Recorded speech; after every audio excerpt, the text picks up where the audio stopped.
आज की हमारी चर्चा भगवत गीता के एक ऐसे अध्याय पर है जो दिमाग को पूरी तरह से घुमा देता है। हम्म। अध्याय 15, जिसे पुरुषोत्तम योग कहते हैं। हम्म। इसकी शुरुआत ही एक बहुत अजीब, एक उल्टी तस्वीर से होती है। एक ऐसा पेड़ जिसकी जड़ें ऊपर आसमान की तरफ हैं और डालियां नीचे जमीन की तरफ। पहली बार में तो लगता है कि ये क्या बात हुई, लेकिन असल में ये हमारे पूरे अस्तित्व का, इस दुनिया की सच्चाई का एक बहुत गहरा नक्शा है। बिल्कुल। हमारे पास जो स्रोत हैं वो इसी नक्शे को समझने में हमारी मदद करेंगे। तो आज का हमारा मिशन है इस उल्टे पेड़ के रहस्य को सुलझाना और ये समझना कि भगवान कृष्ण खुद को पुरुषोत्तम यानी सबसे श्रेष्ठ क्यों कहते हैं और इसका आज की हमारी जिंदगी से क्या लेना देना है। ये एक शानदार यात्रा होने वाली है, क्योंकि ये अध्याय हमें भौतिक संसार के जाल से निकालकर चेतना के उस सबसे ऊंचे स्थल तक ले जाता है जहां सारे सवालों के जवाब मिल जाते हैं। ठीक है, तो फिर सीधे उसी उल्टे पेड़ पर छलांग लगाते हैं। जड़ें ऊपर, शाखाएं नीचे। स्रोत कहता है कि इसकी जड़ें परमात्मा में है और शाखाएं इस दुनिया में फैली हैं। ये मेटाफर, ये रूपक इतना शक्तिशाली क्यों है? इसकी शक्ति इसके विरोधाभास में है। हम हमेशा सोचते हैं कि जड़ें नीचे होती हैं, जो मजबूती देती हैं। यहां बताया जा रहा है कि इस दुनिया की, इस भौतिक संसार की असली जड़, इसका असली स्रोत ऊपर है, मतलब परमात्मा। अच्छा, और जो हम यहां देख रहे हैं, ये सब उसी की परछाई है, उसी का विस्तार है। मतलब हम असल में एक परछाई में जी रहे हैं। ये तो द मैट्रिक्स फिल्म जैसा कंसेप्ट हो गया। हाँ, कि जो हमें असली लग रहा है वो असल में एक प्रोग्राम है जिसका सोर्स कोड कहीं और है। आपने बिल्कुल सही नस पकड़ी है। और इस पेड़ को एक खास नाम दिया गया है, अश्वत्थ। इसका एक मतलब होता है जो कल तक भी वैसा नहीं रहेगा। ओ, यानी क्षणभंगुर, कॉन्स्टेंटली चेंजिंग। जैसे आज जो सोशल मीडिया फीड है वो कल नहीं होगी। सही। आज जो विचार हैं कल नहीं होंगे। सब कुछ बदल रहा है। और यहाँ एक और दिलचस्प बात है, इसके पत्ते, उन्हें वेदों को बताया गया है। इसका क्या मतलब हुआ? इसका मतलब है कि इस सांसारिक जीवन में भी धर्म, कर्म और ज्ञान की बातें हैं जो इसे ढकती हैं, इसे सुंदर बनाती हैं, लेकिन वो भी इसी पेड़ का हिस्सा हैं। वो हमें रास्ता दिखा सकती हैं, लेकिन पेड़ से बाहर निकलने के लिए सिर्फ पत्तों को देखना काफी नहीं है। हमें पेड़ की जड़ को समझना होगा और उसे काटना होगा। यहाँ एक और ट्विस्ट है। अगर इस पेड़ का स्रोत खुद परमात्मा है तो फिर इसे काटने के लिए क्यों कहा जा रहा है? ये तो अपने ही स्रोत को काटने जैसा हुआ। बहुत अच्छा सवाल है, बहुत अच्छा। यहाँ जड़ काटने का मतलब परमात्मा से संबंध तोड़ना नहीं है, बल्कि मोह और आसक्ति की उन जड़ों को काटना है जो हमें इस उल्टी परछाई से बांध कर रखती हैं। अच्छा। स्रोत में इसे वैराग्य रूपी शस्त्र से काटने की बात कही गई है। वैराग्य का मतलब भागना नहीं, बल्कि यह समझ लेना है कि यह दुनिया एक प्रवाह है, इसे पकड़कर नहीं रखा जा सकता। मतलब उस प्रोग्राम को समझना जिससे आप उसके गुलाम न बने। बिल्कुल। ये वैराग्य की तलवार असल में ज्ञान और समझ है। ये जानना कि मैं इस खेल में तो हूँ, पर मैं सिर्फ ये खेल नहीं हूँ। एकदम सही। जब तक हम इसकी शाखाओं और पत्तों में उलझे रहते हैं, तब तक हम इसमें फंसे रहते हैं। जी। जिस पल हम यह समझ जाते हैं कि यह सब क्षणभंगुर है और इसका असली स्रोत कहीं और है, उसी पल हम काटने की ताकत हासिल कर लेते हैं। तो ठीक है, मान लीजिए किसी ने इस वैराग्य की तलवार से इस मोह के पेड़ को काट दिया, तो फिर क्या वो एक शून्य में पहुंच जाता है? क्योंकि अगर संसार ही खत्म हो गया तो बचा क्या? यह एक आम धारणा है और बहुत स्वाभाविक भी, लेकिन गीता इसे शून्य नहीं कहती, बल्कि वह इसे परमधाम कहती है। परमधाम? ये कोई भौतिक जगह नहीं है, बल्कि चेतना की एक अवस्था है, एक ऐसा आयाम जहां पहुंचने के बाद इस जन्म मृत्यु के चक्र में, इस उल्टे पेड़ की दुनिया में वापस आने की जरूरत नहीं पड़ती। परमधाम मतलब द सुप्रीम अबोर्ड, जहां न सूरज की रोशनी की जरूरत है, न चांद की, न आग की, ऐसा कहा गया है। इसका मतलब है कि वह जगह बाहरी ऊर्जा पर निर्भर नहीं है, वह स्वयं प्रकाशित है। हाँ, वो चेतना का अपना प्रकाश है, और जो आत्मा इस यात्रा को करती है उसका असली स्वरूप भी वैसा ही है। वो भी अनादि और अविनाशी है। यहाँ एक बहुत खूबसूरत बात कही गई है कि हर जीव में जो आत्मा है वो मेरा ही सनातन अंश है। ये तो बहुत बड़ी बात है, मेरा ही सनातन अंश। मतलब हर जीव के अंदर परमात्मा का एक छोटा सा अविनाशी हिस्सा है। ये तो हम सबको एक दूसरे से जोड़ता है। बिल्कुल।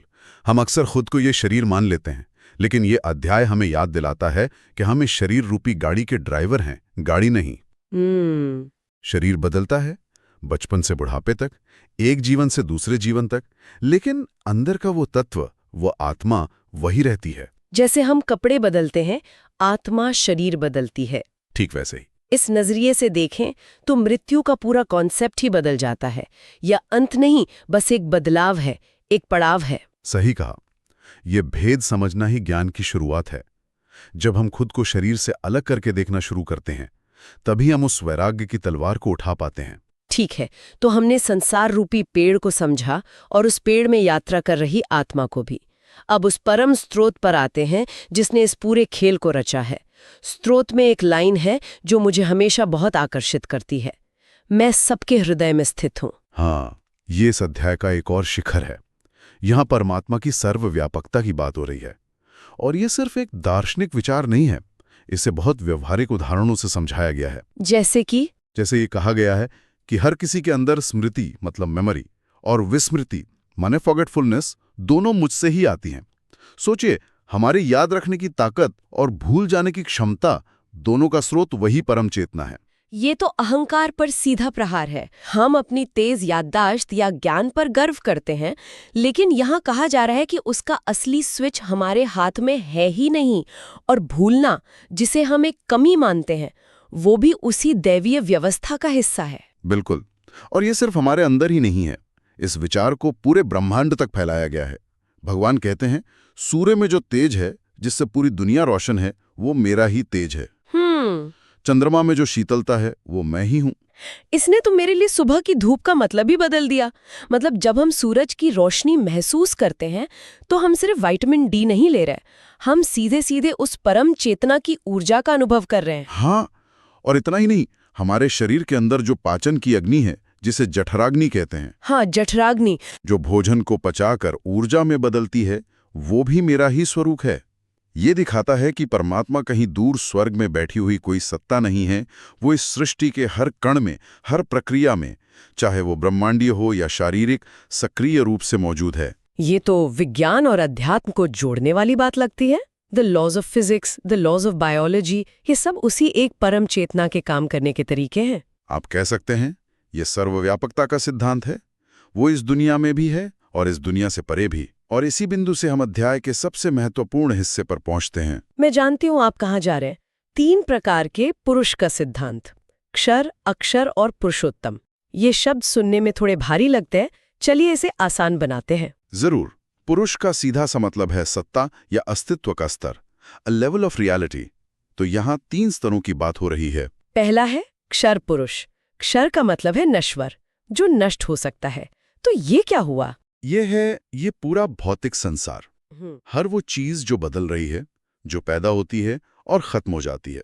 हमारा शरीर, पेड़ पौधे, जानवर, पूरी प्रकृति, ये सब क्षर पुरुष है, द पेरिशेबल। ठीक है, ये समझ आया। The entire hardware of the universe. Exactly. फिर आता है अक्षर पुरुष। हाँ, अक्षर मतलब जो नष्ट नहीं हो सकता, द इम्पेरिशेबल। जी। ये है आत्मा यानी चेतना, अच्छा। जो इस नश्वर शरीर में रहती है, लेकिन शरीर के नष्ट होने पर भी नष्ट नहीं होती।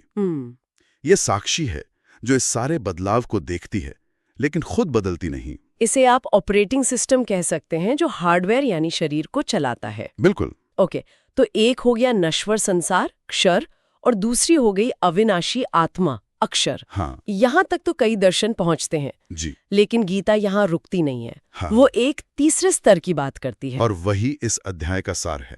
तीसरा है उत्तम पुरुष, पुरुषोत्तम, जिसे पुरुषोत्तम कहा गया है। यानी इन दोनों से भी श्रेष्ठ, द सुप्रीम बीइंग। ये स्वयं परमात्मा है। और कृष्ण बहुत स्पष्ट शब्दों में कहते हैं, चूंकि मैं क्षर से परे हूँ और अक्षर से भी उत्तम हूँ, इसलिए लोक में और वेद में मैं पुरुषोत्तम के नाम से प्रसिद्ध हूँ। ये एक बहुत बड़ी घोषणा है। ये गीता का माउंट एवरेस्ट है। ये कह रहा है कि परमात्मा न तो सिर्फ ये बदलती हुई दुनिया है यानी क्षर, और ना ही सिर्फ एक चुपचाप देखने वाला साक्षी यानी अक्षर।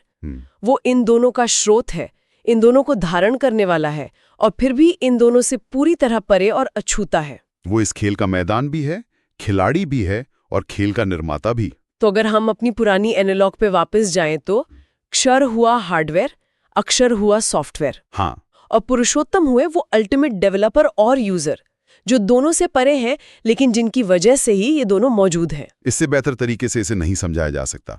और जो व्यक्ति इस रहस्य को, इस त्रिस्तरीय सच्चाई को जान लेता है, उसके लिए क्या कहा गया है? कहा गया है कि वो सर्वविद हो जाता है, यानी वो सब कुछ जान लेता है, क्योंकि उसने उस परम सत्य को जान लिया है जिससे बाकी सब कुछ निकला है। सही। ये ज्ञान का शिखर है। और ये सिर्फ जानना नहीं है, ये हो जाना है।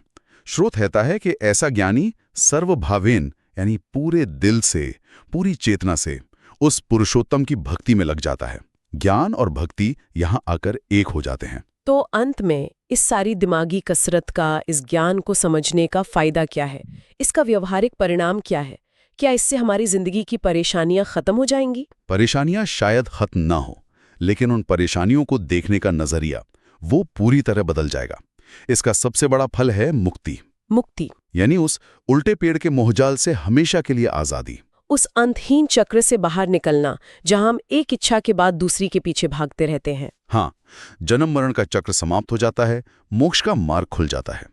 और सबसे बड़ी बात, वो द्वैत भाव कि मैं अलग हूं और परमात्मा अलग है, वो मिट जाता है।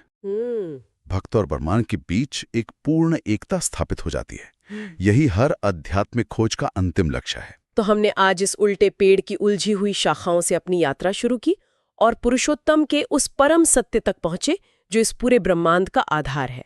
हमने समझा कि वैराग्य का मतलब दुनिया छोड़ना नहीं, बल्कि दुनिया की असलियत को समझकर उसमें जीना है। हमने ये भी देखा कि कैसे परमात्मा हमारे अंदर चेतना बनकर और बाहर प्रकृति की हर शक्ति बनकर मौजूद है। बिल्कुल। और अंत में क्षर, अक्षर और पुरुषोत्तम के इस अद्भुत मॉडल से अस्तित्व की पूरी तस्वीर को समझने की कोशिश की। ये वाकई एक बहुत गहरी और संतुष्टि देने वाली चर्चा थी। इस पूरी चर्चा से एक विचार मेरे मन में घूम रहा है, जो मैं चाहता हूं कि हमारे सुनने वाले भी इस पर सोचें। बताइए। हमने बात की कि परमात्मा ही स्मरण और विस्मरण, यानी याददाश्त और भूलने की शक्ति का स्रोत है। हाँ, ये बहुत दिलचस्प बिंदु था। तो अगर ज्ञान और स्मरण, यानी अपने असली आत्मस्वरूप को याद करना, मुक्ति का मार्ग है, तो इस यात्रा में विस्मरण यानी भूलने की क्या भूमिका हो सकती है?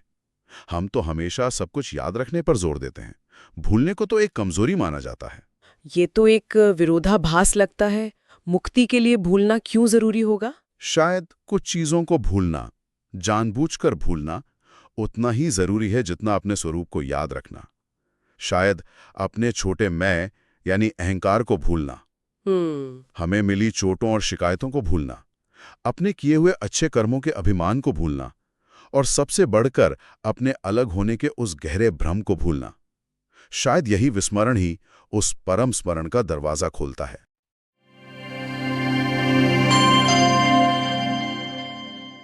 अगर आपको यह वीडियो पसंद आई हो तो कृपया चैनल को सब्सक्राइब करें, वीडियो को लाइक करें और अपने विचार कमेंट में जरूर साझा करें।